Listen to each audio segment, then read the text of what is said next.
Good morning students. तो अब मैं आप लोगों का डाउट क्लियर कर दूं जो भी है। इसमें दो ही क्वेश्चंस हैं जो थोड़े ठीक हैं। देखिए, डिजॉल्विंग 120 ग्राम ऑफ यूरिया, आप नोट करते जाइए। Dissolving 120 gram of urea in 100 gram of water. लिखिए, dissolving 120 gram of urea in 1000 gram of water give a solution of density 1.15 gram per mole. Density 1.15 ग्राम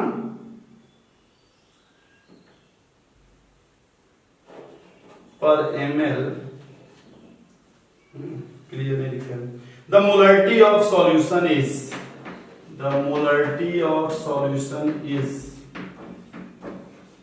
और चार ऑप्शन दे दिए हैं। 1.78 molar, 2 molar, 2.05 molar, 2.22 molar, है ना। मेरे ख्याल से ये JEE 11 का क्वेश्चन है। खैर, तो किसी बच्चे का क्वेश्चन है। देखिए जरा क्वेश्चन क्या कह रहा है। 120 ग्राम यूरिया है, 1000 ग्राम वाटर है, डेंसिटी दिया हुआ है, तो आपको मोलरिटी निकालना है। और ऑप्शन है, बिल्कुल आसान क्वेश्चन है। आप यूरिया का मोल कैसे निकालेंगे? तो यूरिया का 120 ग्राम है, आपको पता है मोलर मास 60 होता है, तो कितने मोल हो गए? 2। टोटल मास कैसे निकालेंगे? टोटल मास ऑफ सॉल्यूशन कैसे निकालेंगे? तो आपको पता है वाटर कितना है 1000 और यूरिया कितना है 2 मोल। 2 मोल मतलब 120 ग्राम। अच्छा दिया 120 ग्राम, तो 1120 ग्राम ये टोटल है। अब टोटल वॉल्यूम कैसे निकालेंगे? टोटल वॉल्यूम तो आपको पता है मास बाई डेंसिटी, तो 1120। और डेंसिटी कैसे निकालूंगा? तो शायद क्वेश्चन में दिया है 1.15, लेकिन ये हम लोग किस में कर रहे हैं? यहाँ वॉल्यूम अगर हम लीटर की बात करें तो इसको लिखना होगा। तो ये कितना आ जाएगा? 112 बाई 115 लीटर। एक बार देख भी लीजिएगा आप लोग। तो मोलरिटी कैसे निकालेंगे? मोल माने कितना हो गया 2, और टोटल वॉल्यूम कितना हो गया 112 बाई 115, यही ना। तो इसको क्या लिख सकते हैं? 2 इंटू 115 बाई 112, और इसको 2 6 जा 2 6 जा 2 5 जा और 2 6 जा, और ये कितना आ जाएगा आपका 56 है ना 56, तो 56 2 जा कितना हो जाएगा 112, तो ये 2 तो आएगा ही।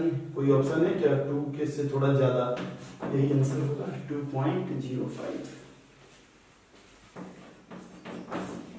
तो ये क्वेश्चन तो ये है, आप लोग देख लीजिए। क्वेश्चन नोट किए ही होंगे। सेकंड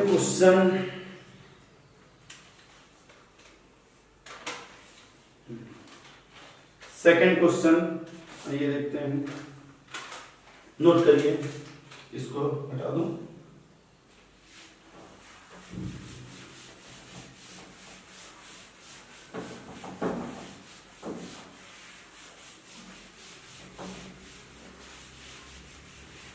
देखिए, वीडियो शुरू से देखेंगे फर्स्ट क्लास से तो सारा चीज समझ में आएगा। बीच बीच में देखेंगे तो थोड़ी दिक्कत हो सकती है। तो क्वेश्चन लिखिए आप लोग। 29.2% 29.2% W by W HCl stock solution has a density of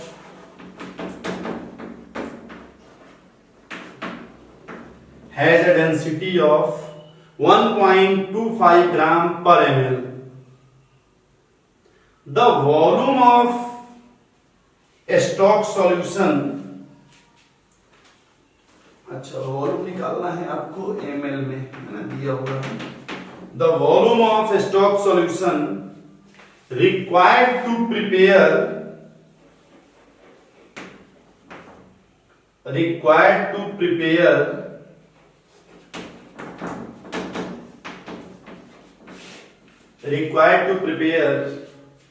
200 ml solution of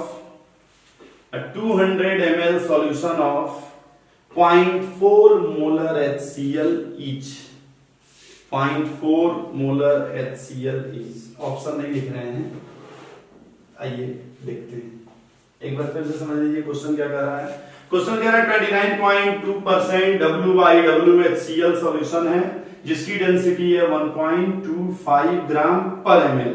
तो कह रहा है कि इसका कितना वॉल्यूम लिया जाए अगर हमें बनाना हो 200 ml सॉल्यूशन 0.4 मोलर HCl. तो आइए जरा देखते हैं इसके लिए कैसे करेंगे. पहले तो HCl का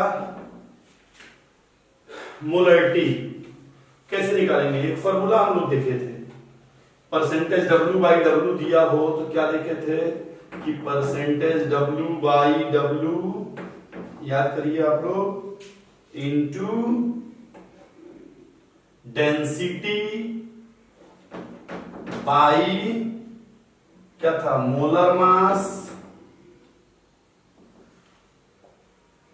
इनटू 10. यही फॉर्मूला था, याद करिएगा. तो आइए इसी को पहले सॉल्व करते हैं, इसको देखते हैं.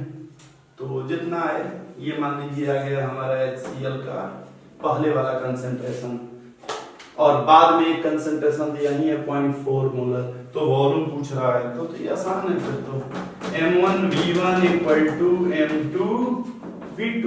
पहले M1 हमारा कितना है, पहले हमारा है 29.2 इंटू, इसको मैं 12.5 लिख दे रहा हूँ, 10 है ना, और 36.5. और पहले वॉल्यूम कितना है नहीं पता, यही तो निकालना है. बाद में मोलरिटी 0.4, वॉल्यूम कितना है 200. तो बस इसी को सॉल्व करना है. इधर वॉल्यूम ml में है तो इधर भी आंसर ml में ही आएगा. तो आइए अब इसको हम लोग सॉल्व करके देखते हैं कैसे करें. एक बार कोशिश करिए. लग रहा है ये 3 टाइम्स में चला जाएगा क्या.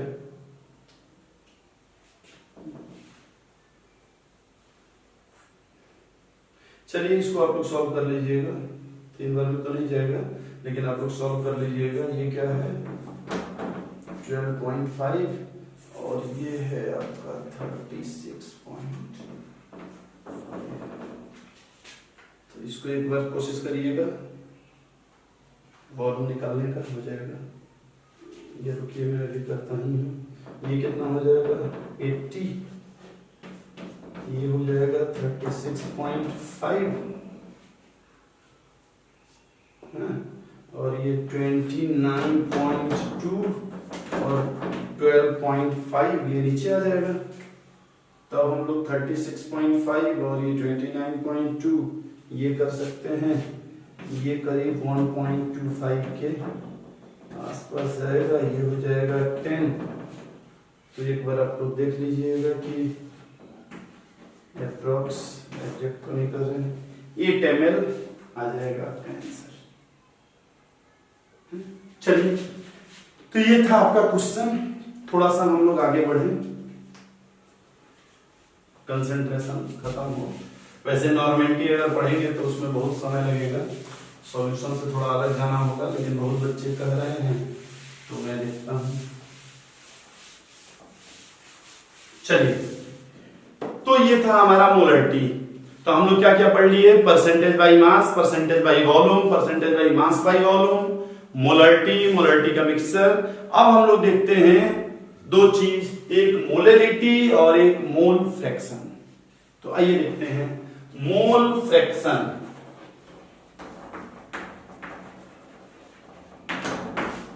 इसको काई से डिनोट करते हैं, एक्स जैसा होता है ऐसे और यहां ऐसे, काई, मोल फ्रैक्शन। अब देखिए फ्रैक्शन क्या होता है, फ्रैक्शन सबको पता है। फ्रैक्शन मतलब अगर 3 लोग हैं, आप लोग छोटे थे तो याद करिए, ऐसे क्वेश्चन दिया करता था, याद आ रहा है? और क्या आता था इसमें के लड़कियों के लिए फ्रैक्शन लिखिए। अच्छा इसमें लड़की बना दें। हाँ, तो क्वेश्चन देता था लड़कियों के लिए फ्रैक्शन लिखिए, तो आप क्या लिखते थे, right the fraction for the girls. तो आप लिखते थे 3/1 2 3 4 5 ऐसे, ये गर्ल्स का फ्रैक्शन। बॉयज का फ्रैक्शन तो आप लिखते थे 2/5। और वही परसेंटेज पूछे तो 100 से मल्टीप्लाई कर देते थे। याद आ रहा है? ये ऐसे स्फीयर रहता था, ऐसे बना रहता था, यहाँ ऐसे रहता था, लिखता था right the fraction for the shaded part. तो हम लोग लिखते थे 1/1 2 3 4 1/4 शेडेड पार्ट के। बिल्कुल यहाँ भी वही फ्रैक्शन है, लेकिन यहाँ हम लोग उसका नाम रखते हैं मोल फ्रैक्शन। माने कितना मोल का कितना फ्रैक्शन है। तो बड़ी आसान है, अगर हम सॉल्वेंट के लिए B लिखें तो मोल फ्रैक्शन ऑफ B क्या होगा, मोल ऑफ B और बाई टोटल मोल सॉल्यूट और सॉल्वेंट का, हो गया। अगर कोई कहे सॉल्वेंट का मोल फ्रैक्शन तो ऊपर Na नीचे Na प्लस Nb, तो मोल फ्रैक्शन बड़ा आसान होता है। जिसका मोल फ्रैक्शन निकालना है, यहां अगर हमें फ्रैक्शन, इसको भी मोल फ्रैक्शन भी कह सकते हैं, जिसका मोल फ्रैक्शन निकालना है उसको ऊपर रखिए और नीचे टोटल रखिए तो मोल फ्रैक्शन आ जाएगा। और अगर हम इन दोनों का रेशियो ले लें, दोनों का रेशियो ले लें तो ये Na प्लस Nb क्या हो जाएंगे, कैंसिल, और क्या आएगा Nb बाई Na। तो आप ध्यान रखिएगा, कभी भी आपको अगर मोल फ्रैक्शन का रेशियो दिया है तो वही मोल का भी रेशियो होता है, यानी जो मोल का रेशियो होगा वही मोल फ्रैक्शन का भी रेशियो होगा। यहां से आप निकाल भी सकते हैं कि काई बी काई Nb को WB बाई MB, इसको WA बाई M, फिर इन दोनों का अलग अलग रेशियो कर सकते हैं कि ये M में MB का रेशियो, ये WB WA का रेशियो, तो मास का रेशियो। तो इस तरह से इस पे कभी कभी आते हैं छोटे छोटे क्वेश्चन। तो आपको मोल फ्रैक्शन आना चाहिए, मोल फ्रैक्शन बड़ा आसान है। एक क्या होता है मोल फ्रैक्शन के अलावा, मोल, अच्छा है, मोल फ्रैक्शन में एक और चीज आप जानिए कि सारे फ्रैक्शन को जब भी ऐड करते हैं 1 के बराबर होता है। जैसे परसेंटेज है, सारे परसेंटेज को ऐड करेंगे तो कितना आएगा, 100। उसी तरह से मोल फ्रैक्शन में भी अगर हम इन दोनों को ऐड करें तो 1 आएगा। ये 1/4, अनशेडेड कितना है 3/4, दोनों को ऐड करेंगे तो कितना आएगा 1। तो जब भी मोल फ्रैक्शन हम लोग ऐड करते हैं, यानी ये काई ए और काई बी जब भी ऐड करेंगे 1 ही आएगा। ठीक। एक कंसेंट्रेशन टर्म होता है मोलैलिटी। क्या होता है, मोलैलिटी।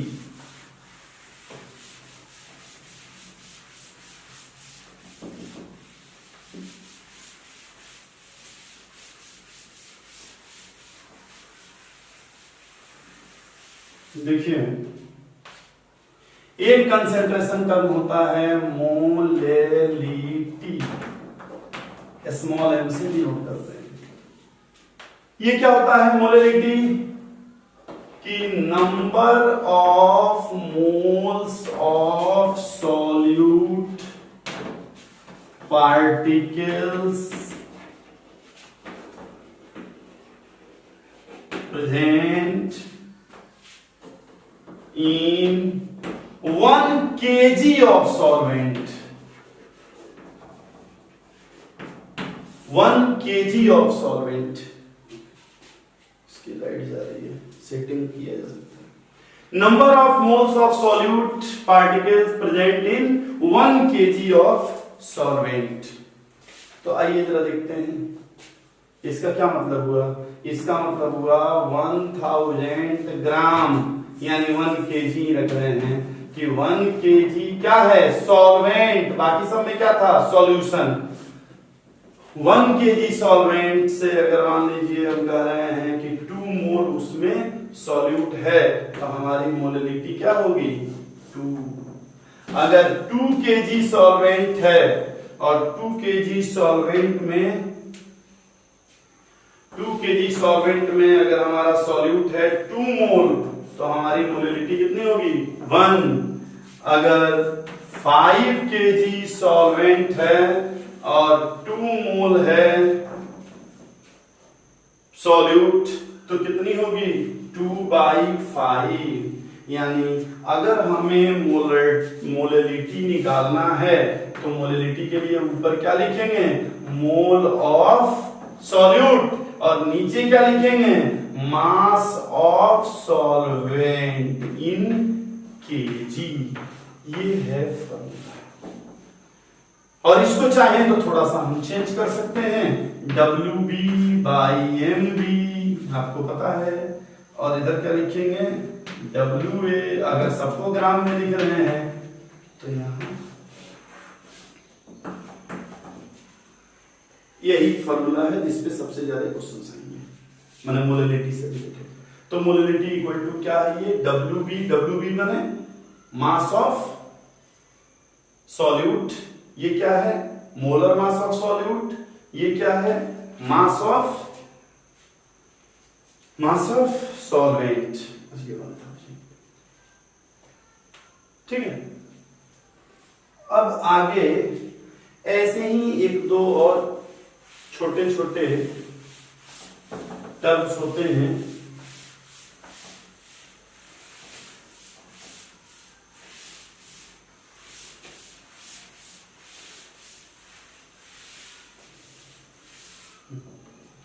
देखिए एक होता है सॉल्युबिलिटी। सॉल्युबिलिटी क्या होता है, solubility amount of solute, amount of solute, amount of solute लिखते जाइए in 100 gram solvent, in 100 gram solvent to prepare a saturated solution, to prepare a saturated solution at a given temperature।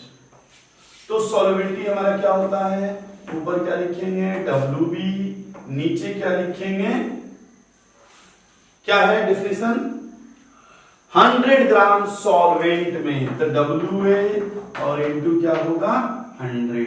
तो ये solubility एक इस पे आता है कभी क्वेश्चन। और सॉल्युबिलिटी के बाद एक और क्या होता है, और कुछ बच गया है, PPM PPB, और एक स्ट्रेंथ।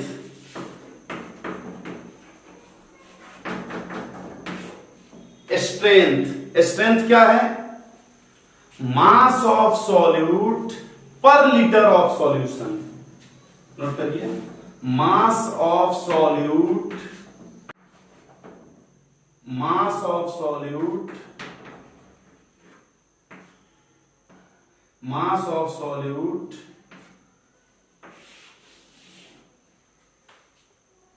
पर लीटर ऑफ सॉल्यूशन। और उसी तरह से एक होता है PPM और PPB। ये क्या होता है, PPM पार्ट पर मिलियन, माने ऊपर तो W रहेगा, ऐसे PPM, माने ऊपर क्या रहेगा WB, नीचे क्या रहेगा पूरा W, और मिलियन है तो 10⁶। उसी तरह PPB, WB, W 10⁹ पार्ट पर बिलियन। तो इन सारे कंसेंट्रेशन को, एक नॉर्मेलिटी है जिसको हम लोग अभी थोड़ा बढ़िया से पढ़ेंगे, सारे कंसेंट्रेशन को अगर हम दो पार्ट में डिवाइड करें,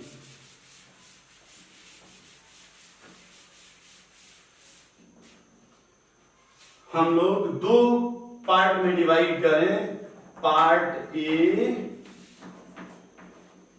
पार्ट बी। पार्ट ए में हम क्या लिखें कि वॉल्यूम रिलेटेड और ये मास रिलेटेड।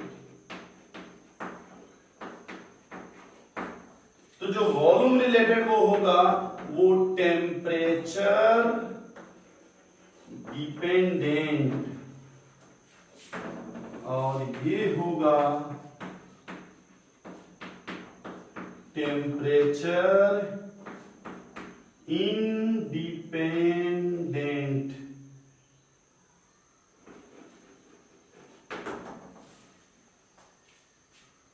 ठीक है, तो इसके देख लीजिए कौन कौन से इसमें आएंगे।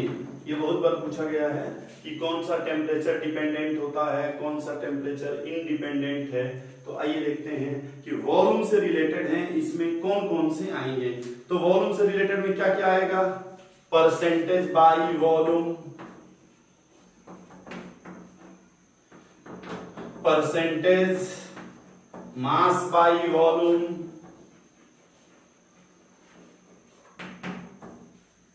Percentage mass by volume, molarity,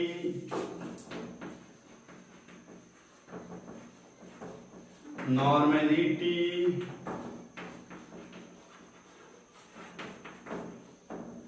और स्ट्रेंथ। और उधर हम लोग क्या लिखेंगे, सॉल्युबिलिटी,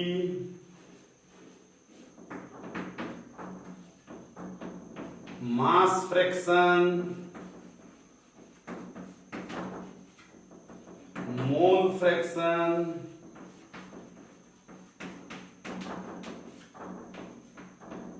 मोलैलिटी, पीपीएम और पीपीबी, ये सब इसमें आएंगे।